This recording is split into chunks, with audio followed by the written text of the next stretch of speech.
would not be an exaggeration, but I have to say I was shocked to see some of you for communion. No, I mean, I was really shocked. It hurt. Were you guys not getting zapped? Oh my goodness. Some bolts of lightning. Gotta get a little more humidity in there. We're starting a new message series this morning, Healthy Christian Habits. And you might want to think of it a little bit like a New Year's resolution type message series. And you might be thinking, but we're like January 19th. Why are you just now starting a New Year's resolution type message series? And the answer is because we break resolutions, so I figured I'd wait till you broke your existing ones before we added some new ones. I don't know how many of you did make New Year's resolutions this year, but that practice of making New Year's resolutions is actually 4,000 years old. It goes back to the Babylonian times, and they didn't do it in January. It was having to do with their spring harvest of barley. Statistically, though, 38.5% of you made some resolutions this year. 59% of you made resolutions if you're younger. And get this, if you're 55 or older, you were 3.1 less times likely to make a resolution than the younger people, because by the time we get older, we know it doesn't matter anyways. Because in the end, only 9% of all resolutions are kept. 23% quit after the first week. And by the second Friday in January, it's the official quit date. So most of us in here have already quitted. The top 5 resolutions that people normally make resolutions are about to exercise more, to eat healthier, to lose weight, to save money, and to improve health. Now, what's interesting about all the different resolutions is what's missing is there's no religious component to it. And so what the series is going to do is for the next several weeks, we're going to be taking a look at some different religious components, some different religious resolutions that we should make that would do well to help us in the new year. And as we're going to kick off the series, we're going to kick it off with this one. We want to be resolute about obeying the 4th commandment. And some of you are like, wait, which one is that? Well, it's up there on the screen for you. It's remember the Sabbath day and keep it holy. And you may wonder why I'm kicking it off with this commandment. And the reality is because I'm extremely practical. And let me tell you about this commandment. Every second of every minute of every hour and of every day is impacted by this commandment. Every second of every minute of every hour of every day is impacted by that commandment. It will impact you physically, it will impact you emotionally, and it will impact you spiritually. Another reason that I picked it is because it's the oldest of all the commandments. And this isn't going to be a message series on the 10 commandments. It's just we're starting with the 4th one. But that is the oldest of the 10 commandments. And you're thinking, wait, what do you mean? They're all given at the same time. You're right, they were. But this commandment, remember the Sabbath day, actually is rooted in the very foundations of God's creation of the earth. And the third reason why I'm starting with this commandment is because it is a gift of God to you. And I'll say more about that, but we don't think of this commandment as being a gift, but it is a gift of God.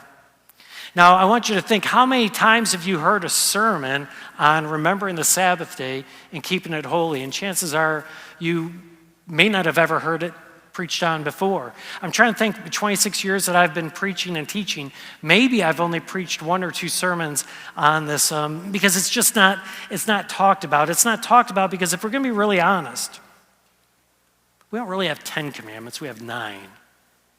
This is one of the ones that is just kind of dropped off, and you don't hear it talked in church. It's not really observed in Christians' lives. You don't see really evidence of it in the world, but it didn't used to be that way. Now, I will agree that of the 10 commandments, it really, from the time of Christ on, a lot of people have kind of minimized this one, but especially in the last 20 or 30 or 40 years, we've especially seen it. Because it used to be, even in the secular world, you would see observance of the Sabbath day. If you're older like me, you probably remember the blue laws. And the blue laws were laws that were created out of reverence to, out of respect to the fourth commandment, that we're to remember the Sabbath day and keep it holy. When I was a kid, you couldn't go to the mall on Sundays. Malls would be closed. I know that there's not many malls even left nowadays, but to think of it maybe more, in modern terms, like stores wouldn't be open. Many restaurants wouldn't be open because people weren't supposed to work on the Sabbath day. My aunt and uncle had a hotel on the Gulf Coast of Florida. My cousin had his own hotel on the Gulf Coast of Florida, and they would basically they would at least close the office on the Sabbath. Now think about that. You have a hotel on the Gulf Coast, and they're Seventh-day Adventists, and I'm going to get into the difference in how they see the Sabbath and the rest of Christians. But so they would celebrate their Sabbath on Saturday. But can you imagine having your office closed at a hotel, a business on the Gulf Coast on a Saturday, probably the busiest day of the week for a hotel on the Gulf Coast in Florida? There would be no one in the office, but if an emergency came up, there would be a way to contact them. I don't know how they handled when people were trying to check in. Maybe back in that day, it was just an envelope with a key in it. If people checked out, maybe it was just processed then the next day.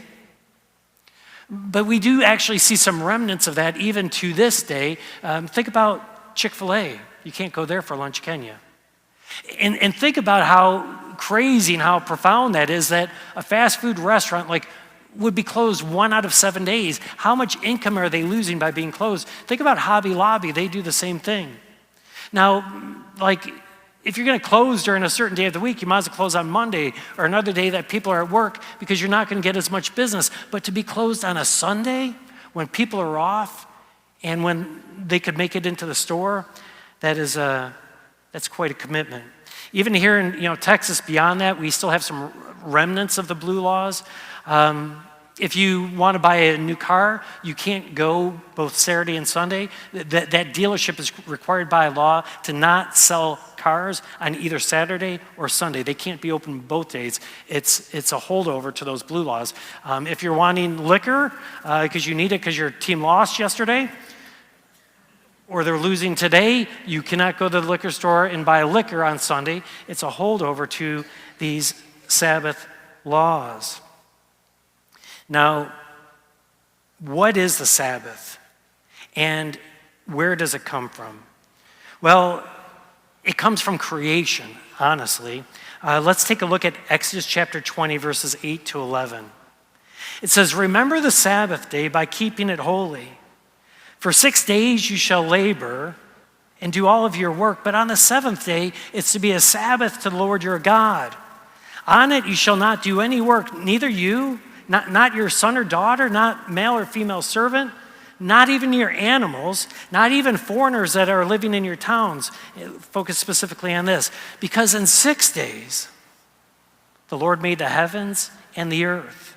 He made the sea and everything in them, but he rested on the seventh day. Therefore, the Lord has blessed the Sabbath day and made it holy." So I said this command is rooted in the foundations of God's creation at the beginning of time. Now, for the Jews, the Sabbath was always Saturday. But it's not just Saturday. It's basically from sundown Friday to sundown Saturday. Now, I want you to consider how intrusive this command is if we were to follow it the way that the Jews followed it in Jesus' day, and how many Jews still follow it today, or at least your more Orthodox religious Jews. Can you imagine from when you get off work on Friday? You don't go out Friday night. You don't go out for dinner. You don't go out to the bar with the guys. You don't go out and do anything. Saturday morning, you don't get up and mow the yard. You don't go do activities with your kids, sports. You don't go out, take them on the lake water skiing. It's a day of rest and a day of worship. Think if that was your Friday night and your Saturday, how fundamentally different your life would be. Now, Christians, though, what Christians have done is they have changed the Sabbath, if you will, from Saturday to Sunday. And I really don't want to get into like all the details of that, but let me just say it kind of works like this. Jesus rose from the dead on Sunday, so very early in the early church, it became custom that they didn't gather on Saturday to worship. They gathered on Sunday to worship because they were remembering that Jesus rose from the dead. And so as they gathered on Sunday to worship, then this whole concept of rest, of the Sabbath rest, that kind of became part of Sunday as well. So what happens is it starts like from Friday sundown to Saturday sundown, you do nothing other than worship and rest, basically, in your devotion to God, to now Christians have moved it to a Sunday, to now in our day and age, if we were even to know that term Sabbath, even if we were to refer to it, you would probably be speaking about just going to church for an hour or two on Sunday, and it wouldn't extend beyond that. Like we've whittled down Friday night to Saturday night to just an hour or two on Sunday. That would be kind of like whittling down the commandment, thou shalt not kill, to just on Wednesdays. Right? But that is what we've done with the Sabbath. So in essence, we don't have 10 commandments anymore. We just kind of have 9 and an 8. So let me ask you, how are you going to celebrate your Sabbath today? Some of you are going to be watching playoffs and you're going to be cussing because your team is losing. You're going to be yelling because your team is losing. Some of you are going to be overeating and overdrinking as you celebrate your Sabbath. Some of you, your team's already knocked out or you're sick of football anyways, and so you're going to celebrate the Sabbath by, celebrating materialism, going shopping. Some of you are really behind everything that you need to do in the week, so you're going to do laundry and you're going to clean the house and maybe you're going to meal prep for the rest of the week. How are you going to remember this command? And the question that we've got to ask ourselves is, does it matter? Because I think modern Christians are basically of the mindset, this one doesn't matter. The other 9, they still matter. This one, not so much. But I'm here to tell you it does matter, and here's why it matters. Because it is the one commandment that it's got the most serious offense if you break it. If you break, don't take the name of the Lord your God in vain, Scripture says God will not hold anyone blameless who does that. But you know what God says to those who break the Sabbath? The punishment is death. Look at Exodus 35:2. For 6 days, work is to be done. But the 7th day shall be a holy day. It's a day of Sabbath rest to the Lord. For whoever does any work on it will be put to death. And here's the deal. For those who want to say that this command it doesn't matter anymore, I've got a problem with that because there's 10 commands. And that is the most serious and the most significant of the punishments of breaking it, is being put to death. You can't convince me that something that was such a big deal in the Old Testament that you'd be put to death just doesn't matter to God anymore in the New Testament. And what some people try to say is, they try to say, well, Jesus basically says it doesn't matter. That's not what Jesus says. It's not true. Let's look at what Jesus says about the commands of God. Look at Matthew 5:17-19. Jesus says, do not think that I've come to abolish the law or the prophets. I haven't come to abolish them, but I've come to fulfill them. He says, for truly I tell you, until heaven and earth disappear, not the smallest letter, not the least stroke of a pen will by any means disappear from the law until everything is accomplished. Therefore, anyone who sets aside one of the least of the commands, we're not even just talking the 10 commandments, but anyone who sets aside one of the least of the commands or teaches others to set them aside, they will be called least in the kingdom of heaven. But whoever practices and teaches these commands will be called great in the kingdom of heaven. Now, I said people try to say that Jesus basically said this one doesn't matter anymore, but what you just heard me say is that's not what Jesus says. He says that none of them disappear. He said he's come to fulfill them, but they're still commanded to be observed and to be followed, and whoever doesn't, you're going to be called least in the kingdom of heaven. Here's where people get confused about what Jesus does for the Sabbath, is he does it for every command, is Jesus clarifies commands for us. In general, as people, ignorant people, we tend to miss the point. And so Jesus would explain the commands to the people, what they really meant. For instance, when it came to adultery, people are like, I haven't committed adultery, I haven't done this or that. And Jesus says, really now? Have you ever looked at someone lustfully? Well, I tell you, you've heard it said, but I tell you, he says, anyone who looks at a woman lustfully has already committed adultery. And then he explains murder. And people are like, I've never murdered someone. He's really? And Jesus says, you've heard it said this, but I tell you, if you look at someone with hate in your heart, if you say to someone, you fool, you've already committed murder. What he does is he re-clarifies what the commands are really meant to teach us and to call us to follow. And this is what he does with the fourth commandment about remembering the Sabbath day. And on a couple different occasions, Jesus is accused of breaking this commandment, and Jesus says, in fact, that he hasn't broken it because we too oftentimes misunderstand the commandment. Look at Luke 14, 1-6. Now on one Sabbath, Jesus went to eat at the house of a prominent Pharisee, and they were watching Jesus carefully. Now there in front of Jesus, there was a man that was suffering of abnormal swelling in his body. And Jesus turned and he asked the Pharisees, the ones who were the experts of the law, is it lawful to heal on the Sabbath? But they had nothing to say. They couldn't answer it. So taking hold of the man, he healed him, he sent him on his way. Then he turned and he asked the religious leaders, he said, if one of you has a child, if one of you have an ox that falls into the well on a Sabbath, will you not immediately pull it out? And then they had nothing to say. What Jesus didn't say is he didn't say the Sabbath doesn't matter anymore. He didn't say that there's only 9 commandments rather than 10. What he says is this, is don't allow the commandments of God to keep you from doing what is good and what is right.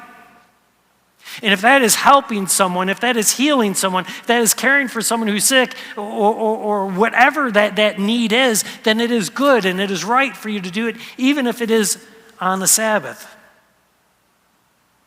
Jesus was later accused on another occasion of breaking the Sabbath when he and his disciples were walking through a field and his disciples started picking grain and eating it, which was forbidden on the Sabbath. Look at Mark chapter 2, 23-28.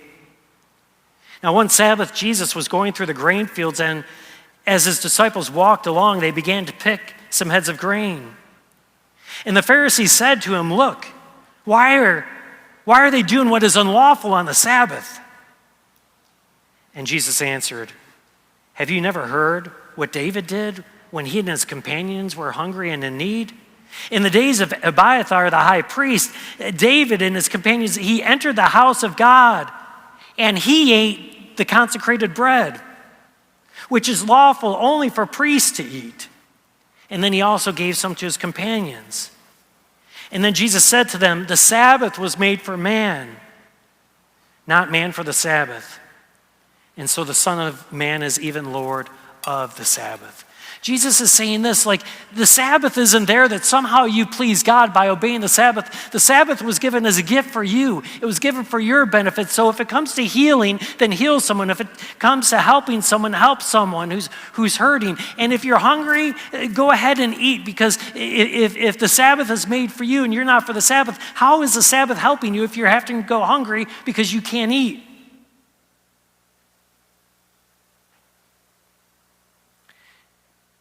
Here's what I want to challenge you when it comes to this command, and this is why I'm teaching it to you today, is that when we look at society, we can all agree that society is pretty messed up. And you know why it's pretty messed up? Because there's one command that no one follows. Can you imagine if no one followed thou shalt not murder or thou shalt not steal or the other commandments? Can you imagine how messed up the world would be? This is one of the legitimate 10 commandments, and as a society, we don't follow it. And so here you are sitting here today, you know your life has dysfunction. You know your family's got dysfunction. You know your relationships have dysfunction. You know your work has dysfunction. You know your city has dysfunction. You know this, like there's dysfunction everywhere, and it is because there's one of the 10 commandments that we don't follow at all. And I'm here to tell you that every second of every minute, of every hour, of every day is impacted by whether or not we follow this commandment. So what are some practical ways that we keep and can keep the Sabbath? The first is this, is you got to remember that there is a Sabbath. I'm guessing some of you, like, if someone said to you before this message, what are you doing on the Sabbath? You might just look at them like they're weird. You wouldn't even know what they're talking about. You got to keep it. You got to realize that God calls for us to keep it, that it's important. I hate to admit this, but sometimes on Friday evenings, like, there's nothing going on and there's nothing on TV. And so I turn on, like, the Jewish television network. Because for a Jew, their Sabbath starts on Friday evening and it goes to Saturday evening. And so they broadcast these Sabbath services out of New York City. And I'm fascinated by them, primarily because of just how important the Sabbath is. The speakers up front will say Shabbat Shalom, like Sabbath peace is what they're saying. It's a greeting, and it will be responded back to them. When it's time for people to greet and shake, they encourage each other with these words. This word Sabbath is integral to their life and to their community and to the religious community. And if they follow what it is that they believe, 1 out of 7 days is set apart to God.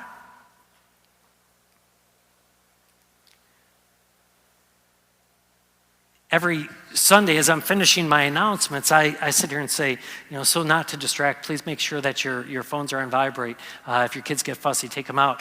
On the service I watched a couple weeks ago, he basically said, the leader, out of celebration and out of respect of the Sabbath, if your kids this, please take them.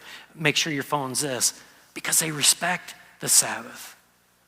And they understand what it means to keep it holy. When I was in seminary, I catered at a Jewish catering company, and we would sometimes cater a meal that was on a Sabbath. Maybe it was at someone's house where they were celebrating a festival or feast, or maybe it was a funeral and they were having the life celebration on their Sabbath. You weren't allowed to cook on the Sabbath, so if we were serving their food, it was all already prepared, and we would just get it and we would serve it, because they honored and respected the Sabbath so much. You don't even cook on that day, you cook ahead of time. And yet for us, like, we whittle it down into maybe an hour every Sunday, maybe an hour every couple Sundays, maybe an hour one Sunday a month. Remember, we're called to keep the Sabbath. Secondly, the Sabbath commemorates who God is and who you are. Look at Exodus 20:11. For in 6 days the Lord made the heavens. In 6 days the Lord made the earth, he made the sea and all that is in them, but he rested on the seventh day. Therefore the Lord blessed the Sabbath day and he made it holy. You see, when we remember the Sabbath day, we remember who God is. You didn't come as a result of evolution. You didn't come as a product of chance or all of these different things we're taught. When we gather to celebrate the Sabbath, we remember that in 6 days God created. We remember who God is, and we remember and know who we are, his creation. You see, God will use things like that point us to a greater meaning or greater understanding. In that bread and in that wine, we're told, do this in remembrance of the fact that Jesus is on the cross. When Noah left that ark and God was promising that there would no longer be a flood, it wasn't just a promise. He put a rainbow in the sky, and that rainbow would forever be a reminder, pointing them to the fact that God promised that he would never destroy the earth with floodwaters again. When we celebrate the Sabbath, it is a reminder of who God is and who you are, not only for you, but for your children and for your children's children. Third thing, ask yourself, how does your Sunday look different than your Saturday? If the answer is on Saturday I get drunk and on Sunday I'm hungover, you're missing the point. If your answer is, on Sunday I go to church for an hour, but otherwise my Sundays and Saturdays look the same, you're missing the point. The point is this, is the Sabbath should be fundamentally different on that day than any other day. Your Sundays must look different than your Saturdays. Fourth point, remember the Sabbath is a gift. I've said that multiple times. The Sabbath is a gift. How do we know it's a gift? Because Jesus says that the Sabbath was made for man, not man for the Sabbath. God made the Sabbath for you. It's a gift he offers, like the gift of Jesus Christ. He offers us grace in Jesus Christ. He offers us forgiveness of sins, and you'd be stupid not to receive that gift. So in the Sabbath, God offers you a gift. And I'm here to tell you this, like if you offer someone a gift and they refuse a gift, that's rude. But yet many of us refuse the gift of the Sabbath. What is the gift that God offers? Well, first and foremost, to be rested. Wouldn't it be nice to be rested? Wouldn't it be nice to wake up Sunday or Monday morning to go into your week and think, you know what? I am fully rested. Sabbath is about the gift of rest. It's also about the gift of being firmly footed and firmly rooted to be able to take whatever's going to come your way for the rest of the week. When you don't take time to rest on the Sabbath and on Sunday, then I'm here to tell you, you're already in a bad mood when your alarm goes off on Monday. You're already cussing out people as you're driving on the road to get to work on Monday. You're already sick of the job on Monday. You're already sick of the family when you get home on Monday. You're already sick of the pets. You're already sick of all these different things. Why? Because you've entered into the week without the rest. You're not on a firm footing. And now little thing that's going to happen throughout the week is going to set you off. Why? Because you haven't received the gift of rest and you haven't received the gift of being in a firm footing to take on all the junk that's going to be thrown at you throughout the week. And the third reason it's a gift, and it's why it's a gift, is because when we receive the gift of the Sabbath, it will strengthen you to resist the attacks of Satan. And I'm here to tell you, Satan is real. And his attacks are real.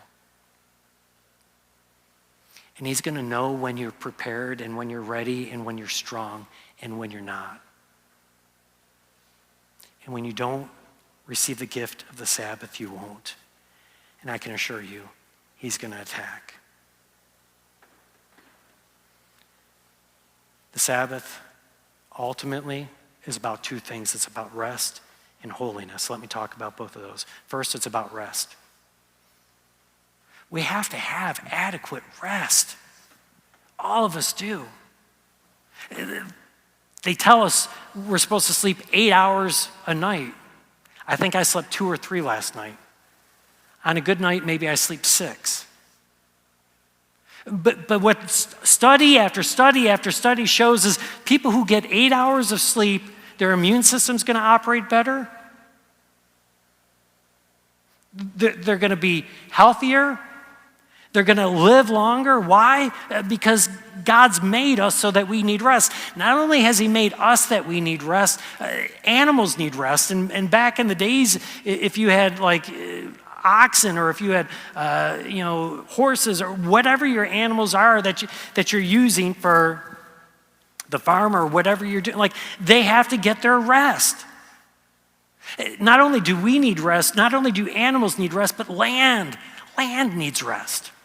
That's why in the Bible we see that every 7 years the Jews were forbidden to plow that field. It had to rest. Why? So that over the course of that year, no nutrients would be sucked from that piece of dirt. That as the wind blows, it blows dirt and elements and nutrients from other places, and it will settle on that field. When the rains come and floods take place, it will wash nutrients into the field. The things that grow on the field will then be plowed back into the ground and be turned back into nutrients, because people need rest and animals need rest and fields need rest.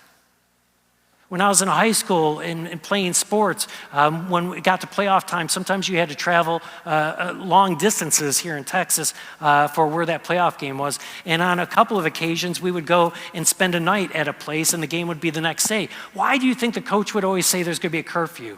Because he knows that if you get your rest, you stand a chance of playing better the next day. I did some academic type, competitions too when I was in high school. I remember one being down in San Antonio, and I remember having a curfew. Why did we get curfews? Because they knew that our brains would be operating best if we got rest. And so when we ignore the Sabbath, your life is not going to be great throughout the week. If you're ignoring the Sabbath, week after week, month after month, year after year, you're going to become vulnerable, not only vulnerable physically, you're going to become vulnerable emotionally, you're going to become vulnerable spiritually, and Satan is going to have his way with you. Because God's created man, animal, and land to need rest. The Sabbath is about holiness. Now, what does it mean to be holy? It means to be set apart. To be different than all the others. And so as we're called to remember the Sabbath day and keep it holy, what does that mean? Well, it means a couple different things. It means that when you go and you talk to your coworker tomorrow and you say, hey, what did you do this weekend? And they tell you, well, on Friday after work I did this, on Saturday I did this, and on Sunday I did this. Your Sunday ought to look different than their Sunday, especially if they're not a Christian. Why? Because you're called to be holy as God is holy. Holy means to be set apart. It means to be different. Is your Sunday different than your coworker who doesn't go to church or even believe? Is your Sunday different than theirs? You're called to be holy. The other part of holiness is this, is that we're called to come and to worship God. And as you not only worship him, but it's a day of prayer, it's a day of meditation, it's a day of maybe reading his word and so forth. And let me ask you, for those of you who are here today, how often does your Sabbath include holiness? How often do you come to church? Are you an every weeker? Are you an every other weeker? Are you a once a monther, once every 6 weeker? It was a beautiful thing with this worshiping online during COVID, right? It used to only be large churches that did online worship, but because of COVID, all churches of all different sizes began to do it and to do it well. And how nice it is, right, for us to be able to sit at home and to watch church. But I'm here to tell you, is that holiness? A God who calls us to come before him and to bow down and to worship him, to gather with other believers and to be a part of this worship experience and hearing the message proclaimed in many senses, I think, live stream can be a way in which Satan gets in the way of us fulfilling that holiness part of things. It starts with going to church. And then what are you going to do with the rest of your Sabbath day? 2 last points. The day that we celebrate the Sabbath is not as important as that we celebrate the Sabbath. Let me say that again. The day in which we celebrate the Sabbath is not as important as that we do celebrate it. So for Seventh-day Adventists, these are, they're Christians, but they believe the rest of Christianity is under the spell of the devil. It's a sign of the devil because Christianity basically celebrates their Sabbath on Sunday. I'm here to say if that's what you believe, then you worship a day and you honor a day rather than God. God said that 6 days he worked and 1 day he rested so that we would do the same. I'm glad some people work on the Sabbath. I'm glad those firefighters in LA were working on the Sabbath when they're trying to put out those fires. When there's a war, I'm glad that the military is fighting on the Sabbath. If I have a heart attack in 10 minutes, I hope there's an ambulance driver working on the Sabbath and an emergency room doctor working on the Sabbath, right? We need people to be working at all times. Now, there's a lot of people working on the Sabbath that don't need to be working on the Sabbath. But even me as a pastor, what am I doing? I'm working on the Sabbath. I came in at 5 this morning. I've been working, and we'll work probably another hour beyond when you guys leave. This is a work day for me. So how do I handle the Sabbath? Well, all things being equal, Friday's my day that I don't work. I work 6 days. God says you work 6 days, you rest 1. The one day that I don't work are Fridays. Now, listen, if one of my donkeys fall into a pit, not that I'm calling you guys donkeys, right? Jesus says, listen, if one of your ox falls in a pit or your kid's you're going to help them out. If you have a major issue, I'll be there for you on Friday, but all things being equal, I'm not working on Friday. But then it's on Sunday that I kind of do the rest of my Sabbath, and that is keeping it holy, because that is, for me, I worship as you guys worship, right? As I preach to you, I preach to myself. And so Sunday is a day in which I may work my job, but when I get home, I'm not going to go mow my yard. I'm not going to start tinkering in the garage and doing this and this and that. I try to basically just rest and relax. And if I have to work, right, then I'll wait until later in the evening, till a little bit closer to when it starts to get dark, and then I'll go do it, because primarily I try to keep it as a day of rest and devotion, and Friday is my day of not physically working.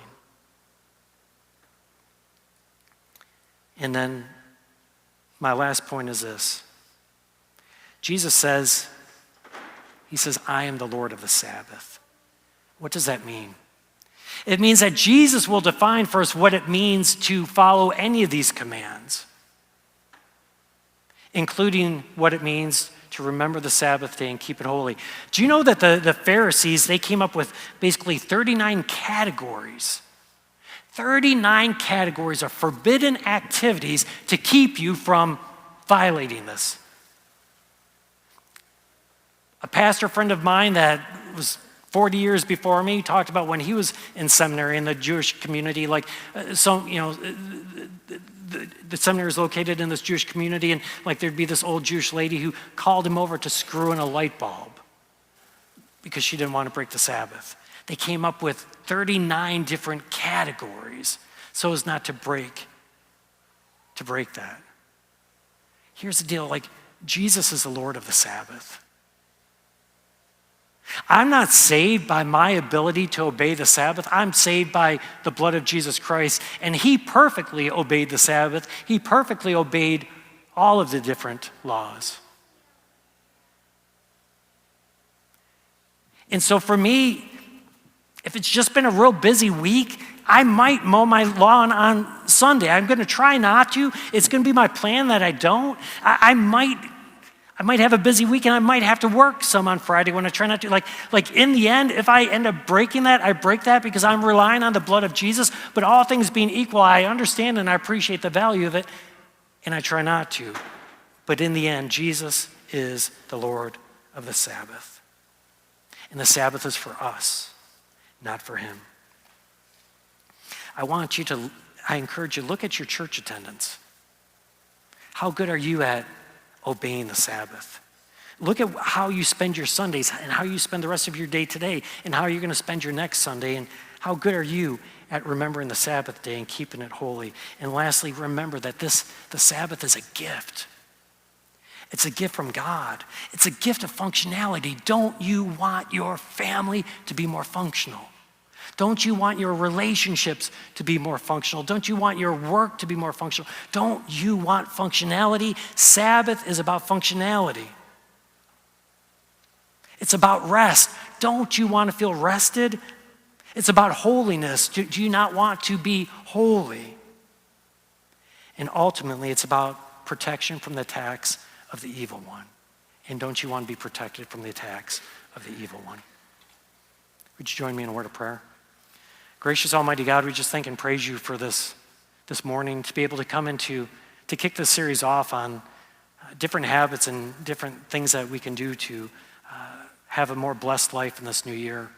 This is one that we don't talk about. It's one that many of us haven't thought about, but I pray that it would weigh heavily in our hearts, that we would look at how we work, we would look at how we spend our Sabbath day, our Sunday, our day of rest, and that we would seek to honor you and to obey you in this command, even as we do and try the other 9. In Jesus' name we pray. Amen.